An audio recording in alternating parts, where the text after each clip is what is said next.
الشيطان الرجيم بسم الله الرحمن الرحيم ولا يتمنونه أبدا بما قدمت أيديهم والله عليم بالظالمين قل إن الموت الذي تفرون منه فإنه ملاقيكم ثم تردون إلى الغيب والشهادة فينبئكم بما كنتم تعملون والله عليم بالظالمين قل إن الموت الذي تفرون منه فإنه ملاقيكم ثم تردون إلى عالم الغيب والشهادة فينبئكم بما كنتم تعملون يا أيها الذين آمنوا إذا نودي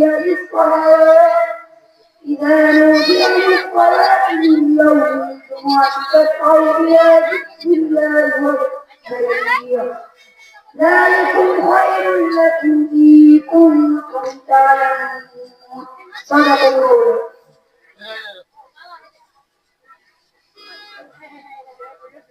আলহামদুলিল্লাহ এ পর্যায়ে আপনাদের সামনে নসিহত পেশ করবেন প্রখ্যাত ওয়াইজিন ইসলামী চিন্তাবিদ বাতিলের আতঙ্ক কবি হযরত মাওলানা কারি সাইফুল আলম আজাদি সাবেক খতিব রশিদনগর জামে মসজিদ ইশারা সরকার হযরতের বয়ান পেশ করার জন্য সবিনয় অনুরোধ করছি। الحمد لله نستعينه وأستغفره ونعوذ بالله من شرور أنفسنا من يهد الله فلا مضل له ومن يضلل فلا هادي له ونشهد أن لا إله إلا الله وحده لا شريك له وأشهد أن محمدا عبده ورسوله قال الله تعالى في كلامه المجيد وفي فرقانه الحميد أعوذ بالله من الشيطان الرجيم بسم الله الرحمن الرحيم لا خوف عليهم ولا هم يحزنون قال النبي صلى الله عليه وسلم لا يرحم الله من لا يرحم الناس السلام عليكم ورحمة الله وبركاته আপনারা সবাই ভালো আছেন? পিছনের সবাই ভালো আছে? আর পিছনের তো খবর নেওয়া দরকার, ঠিক না? জিজ্ঞাসা করছে এই জন্য, কারো হাত ভাঙা, পাও ভাঙা, মাজা ভাঙা, কোমর ভাঙা, ঠ্যাং ভাঙা থাকে না? এই সময় কি ভালো থাকে কেউ? এই সময় ভালো কথা বলে উচিত বাবা, মোল্লার ঘরে মোল্লা যাবে, গোল্লা গাওয়া খাইছে, বুঝতো না? কোন বাগানে উঠল নবীন ফুল, সে যে আমার প্রিয় নবী মুহাম্মদ রাসূল, মুহাম্মদ রাসূল। কোন বাগানে ফুটল নবীন ফুল, সে যে আমার প্রিয় নবী মুহাম্মদ রাসূল। আধার মাঝে এলেন তিনি, আলো জ্বালিয়ে গেলেন তিনি, হাসল মানব কুল। ফুটলো নবীন ফুল, কোন বাগানে ফুটলো নবীন ফুল, সে যে আমার প্রিয় নবী মুহাম্মদ রাসূল। আল্লাহ তাআলা কিয়ামতের ময়দানে, হাসরের ময়দানে, অর্থাৎ এই জগতে আমরা আছি দুনিয়াতে, এখন কিন্তু সবাইকে মৃত্যুবরণ করতে হবে না। কুল্লু নাফসিন যায়িকাতুল মাউত। আল্লাহ রাব্বুল আলামিন কোরআনের মধ্যে বলেন, হে বান্দা, যার ভিতরে প্রাণ আছে, যার ভিতরে আল্লাহ তাআলা অস্তিত্ব দিয়েছেন, যে কথা বলতে পারে, হাঁটা চলা করতে পারে, একদিন না একদিন তাকে অবশ্যই মৃত্যুবরণ করতে হবে। যারা বলেন ঠিক কিনা? আমার বন্ধুরা, কিয়ামতের ময়দানে তিনটি আদালত বসবে। আল্লাহ তাআলা তিনটি আদালত বসাবেন। এক নম্বরের আদালত হলো হকুল্লাহ, যেটা হলো আল্লাহ তাআলার হক।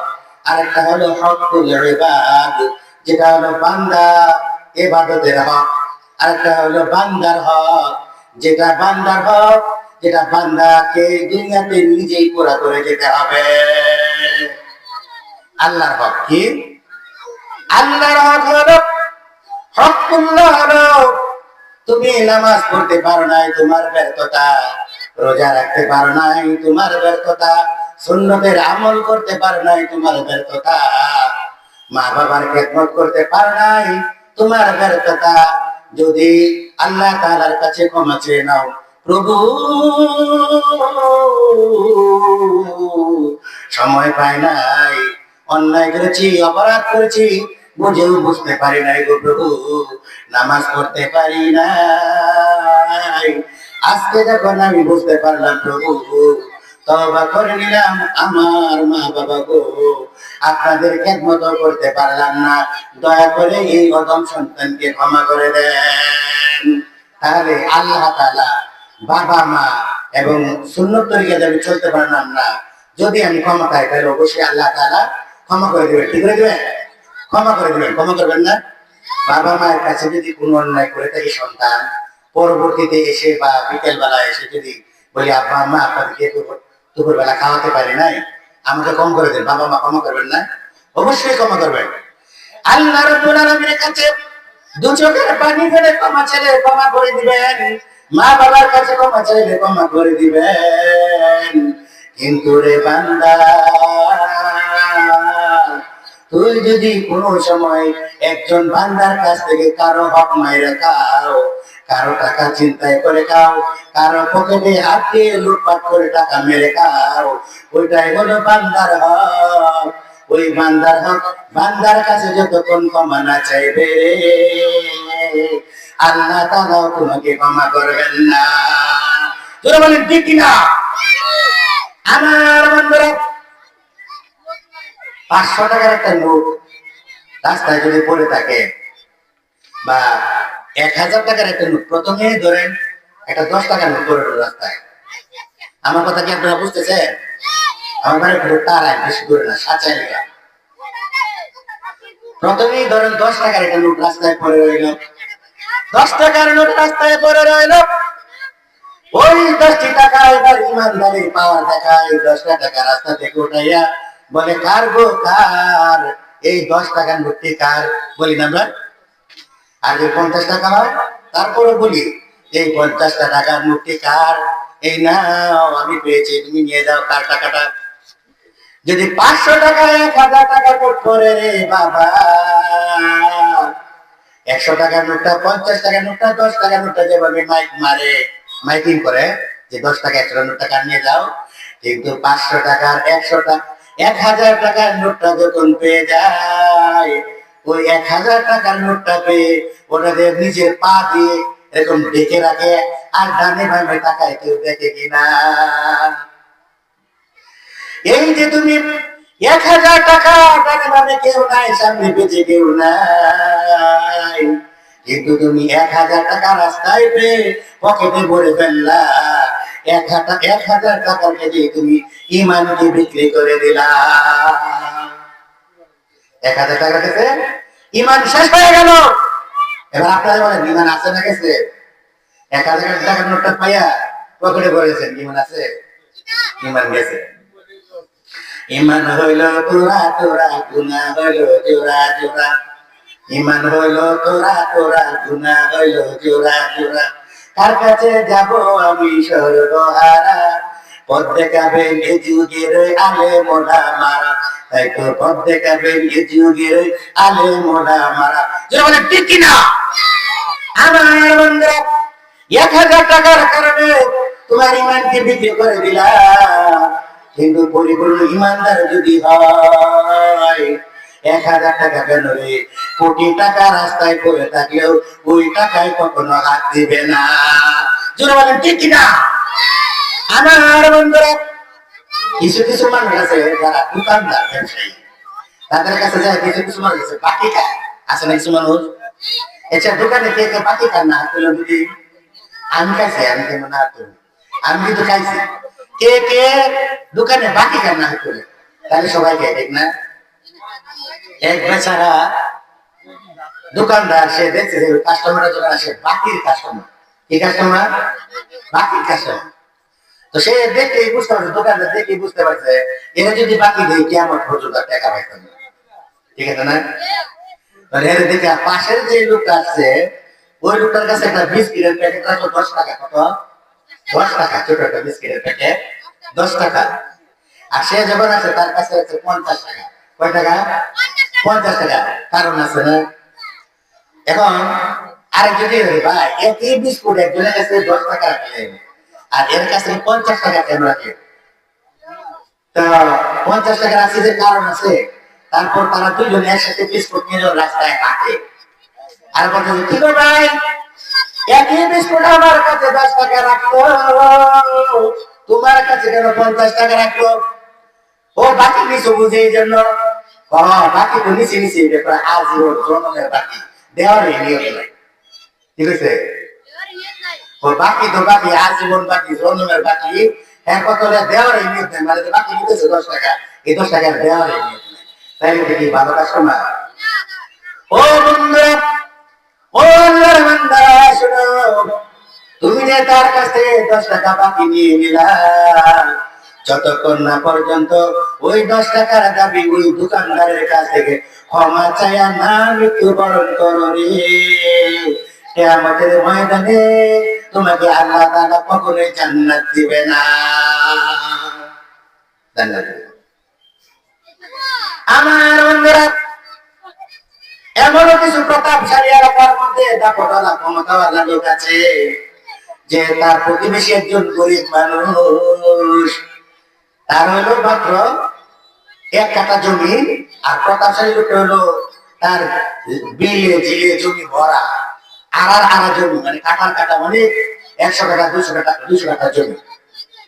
তারপরেও ওই প্রতাপশালী লোকটা, ক্ষমতাবান লোকটা ওই গরিব প্রতিবেশীর উপরে এমন ঝড় ঝাপটা তুলে আর এমন ভাবে অত্যাচার প্রচার করে রে, শুধু তাকে চিন্তা করে কখন তাকে অ্যাস্ত করবে, কখন তাকে মারধর করে জুলুম করে তার কাছ থেকে ওই 1 কাঠা জমিটা দখল করে দিবে। আছে না এমন ভাড়া এলাকা? এমন মজার করে মজা আছে না এলাকা? বহুত আছে রে বাবা। ওই মজার ঘরের মজা গরিব মানুষের ঠকানোর জন্য পিটাইয়া লাঞ্ছনা করে বঞ্চনা করে জমিটা দখল করে নেওয়ার জন্য সর্বাত্মক চেষ্টা করতে থাকে। ঠিক না? আমার বন্ধু, ওই অসহায় গরিব মানুষটা তখন কি করবে? মেম্বারের কাছে, চেয়ারম্যানের কাছে যাইয়া বিচার দেয় আর বলে, ভাই গো, আমার স্বামী বেঁচে নাই, ছোট ছোট এতিম বাচ্চাদেরকে নিয়ে আমি কোনো মতে দিন কাটায়, দিনাতিপাত করে যাই। হ্যাঁ, অল্প রোজগার করি, অল্প কষ্টে দিনাতিপাত করে দিন যায়। ও ভাই মেম্বার ভাই, ও চেয়ারম্যান ভাই, ও মন্ত্রী ভাই, ও নেতা, ও খেতার ঘরের খেতা, তোমার কাছে আসি, আমার একটু সাহায্য করলে ভাই। অমুক ধনী লোক আমার 1 কাঠা জমি গ্রাস করে ফেলার জন্য আমাকে চরমভাবে জুলুম অত্যাচার করতেছে। এইবার মেম্বার বলে কেমন ফাটার করে বেড়া কই তোর বিচার করে দিব টাকা লাগবো নাউজুবিল্লাহ কি লাগবো একজন ধরে দিয়েছে নেতার করে নেতা হয়েছে বিচার করবো সঠিক 10,000 টাকা চা এটা না ফাটার করে ফাটা জোরে ঠিক কিনা আমার বন্ধুরা ওই গরিব মহিলাটাকে বলে ভাই 10,000 টাকা আপনি চেয়েছো আমার কাছে 10,000 টাকা নাই কিন্তু কষ্ট করে 5,000 টাকা জোগাড় করেছি রে ভাই এই 5,000 টাকা নেও আর সালিশি করে বিচার করে আমার জমিটাই আমাকে পাইয়ে দাও রাত্রেবেলা 5,000 টাকা দিয়ে চলে গেল 5,000 টাকা দিয়ে চলে যাওয়ার পরে এইবার পরের দিন সকাল বেলার আগে ফজরের নামাজ পড়ে ফজরের পরে বিচার সালিশি হওয়ার আগে ওই প্রতাপশালী দুই লোক ওই চেয়ারম্যানের বাড়িতে যাইয়া হাজির বলতেছে যেভাবে হোক ও চেয়ারম্যান শোনো ও মেম্বার শোনো এই যে ওই যে বৃদ্ধা মহিলার দুটা সন্তান তাদের যে এক কাঠা জমি আছে যেভাবে হোক বিচার সালিশ করো আর না করো এক কাঠা জমি কিন্তু আমার চাই আমার দখলে চাই তাহলে দখলে যদি নিবেন ভালো কথা দিব কিন্তু আমার তো টাকা দেবো টাকা কয় টাকা লাগবো এই মাগার ঘরের মাগা তুই চেয়ারম্যান হইছ সঠিক বিচার করবে ভালো কথা আর ঘুষে যদি দেওয়া তাহলে কয় টাকা লাগবে কম এখন ফাটার ঘরের ফাটা ঘুষ খাইয়া বেহুশ হয়ে গেছে গা ঘুষ খাইয়া ঘুষ হারায় বলছে বেহুশ হয়ে বলছে আমাকে 50,000 টাকা দিতে হবে কত 50,000 এইবার চেয়ারম্যান কয় বলে এত টাকা আরেকজনের জিনিস বাইরে কাম হয়েছে এত টাকা দেওয়া লাগবে তোর কম লোক কত দিল 30,000 কত দিল 30,000 আর মহিলা কত দিছে কষ্ট করে হলো নিজের জমিটা নিজে থাকবে নিজে ভোগ করবে তারপরেও তাকে 5,000 টাকা দিল আর একবার জমি লোক করে ক্ষমতা থাকা তারপর থাকার কারণে আরেক নির্দোষী নিরীহ একটা মহিলার উপরে অত্যাচার শুরু করে দিল তাকে দিল ঘুষ মাত্র 30,000 টাকা 30,000 টাকা বসে ঘুষ আছে বেশ হয়ে গেছে না এই ব্যবহার করার ব্যবহার সকালবেলা যখন সালিশি শুরু হয়ে গেল এইবার 5,000 থেকে 30,000 এর দিকে বিচার শুরু হয়ে গেল 30,000 এর দিকে বিচার মোড় শুরু হয়ে গেল সব সাক্ষী সব ধনী লোকের দিকে সব সাক্ষী এভিডেন্স ওই ধনী লোকের দিকে সব প্রমাণ ধনীর দিকে সব কথায় ধনীর দিকে মানুষের আনতেছে আর বৃদ্ধ মহিলার দিকে মেম্বার চেয়ারম্যানের দিকে তাকায় 5 আঙ্গুল দেখায় বলতেছে ও মেম্বার ও চেয়ারম্যান দিছি কত রাত্রে 5,000 কত দিছেন 5,000 কত দিছেন জোরে কর কত দিছেন মাশাআল্লাহ 5,000 যখন দেখায় এইবার চেয়ারম্যান বৃদ্ধা মহিলার দিকে তাকায় কয় কি করব রে মহিলা তোর 5,000 রে তোর 5,000 খাচ্ছে 30,000 রে কেলা গেছে বুড়ি 5,000 খাচ্ছে 30,000 5,000 টাকা দিয়ে 30,000 তো কম নয় 30,000 টাকা বানাইছে এই হলো আমাদের দেশের অন্যায় বিচার এই দেশে হলো আমাদের জন্য এরকম সঠিক বিচার নাই কিন্তু আল্লাহ রাব্বুল আলামিন বলেন কিয়ামতের ময়দানে যে ন্যায় বিচার থাকবে রে যেদিন সূর্য মাথার অর্ধহাতি করে চলে আসবে সূর্যের পাওয়ার তাপ ব্যতীত কোনো আর ছায়া থাকবে না সেদিন আল্লাহ যেখানে বসেন সেই আরশের নিচের ছায়ায় ওই ন্যায় বিচারের বাসাকে স্থান দেবেন এখন যে বেড়া 30,000 টাকা খাইয়া ওই নিরীহ মানুষদের কমিটি ওই কঠিন বড় লোক দাপটওয়ালা ক্ষমতাবানওয়ালা লোকের কাছে তার হাতে দিয়ে দিল আল্লাহর রহমতে আপনারাই বলুন ওই লিপটি কি আর সে চান স্থান পাইবে কিনা কখনো পাবে না জোরে ঠিক কিনা কারণ তার ভিতরে কোরআনের কোনো ভয় নাই সে হলো আল্লাহর নাফরমান বান্দা জোরে ঠিক কিনা তার ভিতরে কোরআনের কোনো ভয় নাই আমার বন্ধুরা এইভাবে আরেকজন গরিব মানুষকে তার এরকম বাড়িটি দখল করার জন্য ওই প্রতাপশালী লোক ক্ষমতাবান লোক সে কি করলো, তার বাড়ির সামনে আলো বাতাস যাতে না পাইতে পারে চিপায় করে, দুই ফাটা বাসে চিপায় করে, যাতে জায়গাটা তার দিকে বিক্রি করে ফেলে। এমন ভাবে অত্যাচার শুরু হয়ে গেল, এমন ভাবে অত্যাচার করা শুরু করে দিল। তারপর ওই গরিব লোকটি তখন কোনো উপায় অন্তর না দেখে সেই লোকটি চলে গেল থানায়। কোথায় গেল? মেম্বার চেয়ারম্যানের বিচার নাই, পুলিশের বিচার নাই, ঘুষ খায় বোঝা যায় মানুষ বাড়িতে বেড়ায় আসে। অপরাধীরা ঘুষ খায় পুলিশে ছেড়ে দেয়, আর অপরাধীরা মনে করে যে শ্বশুর বাড়ি থেকে বেড়ায় আসে। ঠিক কিনা? এইভাবে আশ্রয় কোন জায়গায় না পাওয়ার কারণে ওই নিরীহ লোকটি তখন থানার মধ্যে চলে গেল, পুলিশের কাছে এফআইআর করলো, আমার একটা বাড়ি ঘর, ছোট্ট একটি কুড়ে ঘর নিয়ে আমি থাকি, আমার ছেলে মেয়ে ফ্যামিলি নিয়ে। কিন্তু প্রতাপশালী ধনী লোক, ওই ধনী লোকটি আমার বাড়ির সামনে ময়লা আবর্জনা ফেলে রাখে, দেওয়াল তুলে বসলো, আমি রোদ্রের আলো পাই না, বাতাস পাই না, আমার চলাফেরার রাস্তা বন্ধ করে দিল। আমি যাতে চিপায় পাটাপাশি চিপায় করে তার কাছে যেন জায়গাটা বিক্রি করে দিয়ে এমন আছে না, অত্যাচার শুরু করে। আরেকবারে জমি দখল করে না, জমি ঠিক না? এটা হলো বান্দার হক নষ্ট করা। এটা কার হক নষ্ট করা? আমার বন্ধুরা, এইভাবে তখন তখন এফআইআর করে আসলো, পুলিশ থানায় মামলা নিয়ে নিল। কিন্তু কিছুদিন পর ওই প্রতাপশালীকে এফআইআর করার কারণে তাকে কিছুদিন জেল জরিমানা করলো। জেলের মধ্যে যায় আরো তার ব্যথা সেটে গেল, তার পাওয়ার আরো বেড়ে গেল।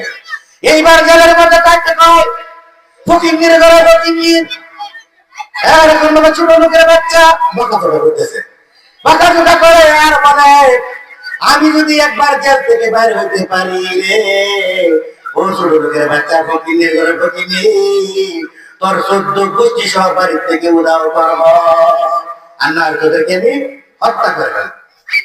ওই বড় লোকটি জেলখানার ভিতরে থেকে এইভাবে প্ল্যান প্রোগ্রাম করে 1 মাস জেল কাটার পরে যখন জেলখানা থেকে বের হয়ে যখন বাড়িতে আসলো, তার রাগ আগে থেকে জমে শরীর বলে রাগ আছে না, শরীরের মধ্যে রাগে গড় গড় করতেছে।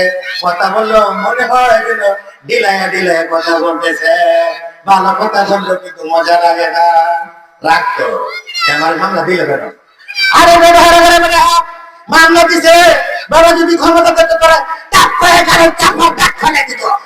ঠিক কিনা?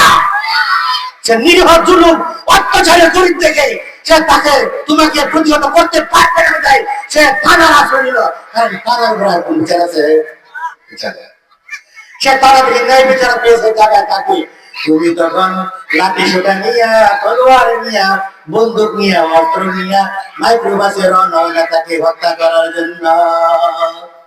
আর ওই গরিব লোকটি বলতেছে প্রভু,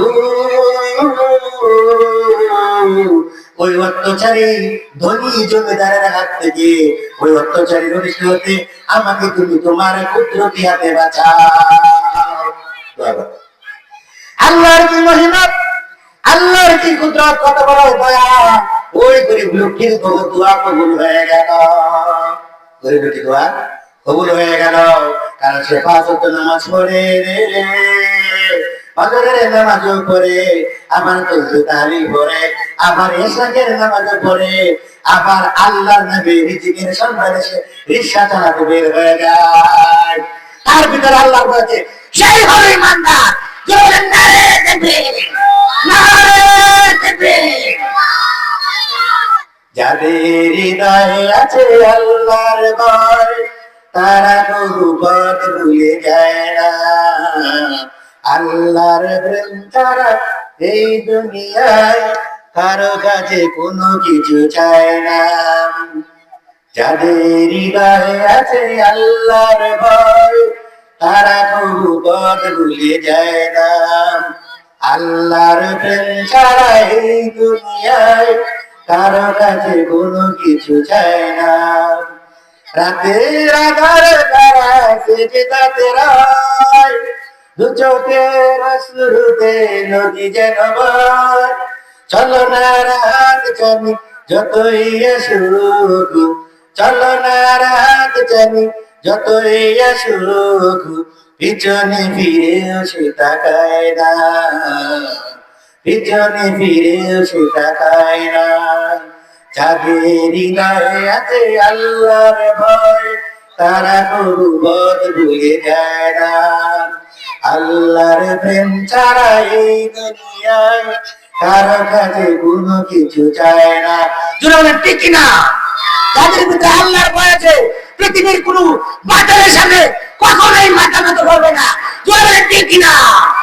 নারে তাকবীর, নারে তাকবীর। আসসালামু আলাইকুম ওয়া রাহমাতুল্লাহি ওয়া বারাকাতুহু। শুকরিয়া, আলহামদুলিল্লাহ। ভাই সুন্দর কোরআন হাদিসে আলোচনা করতে শিখে আমরা এলাকা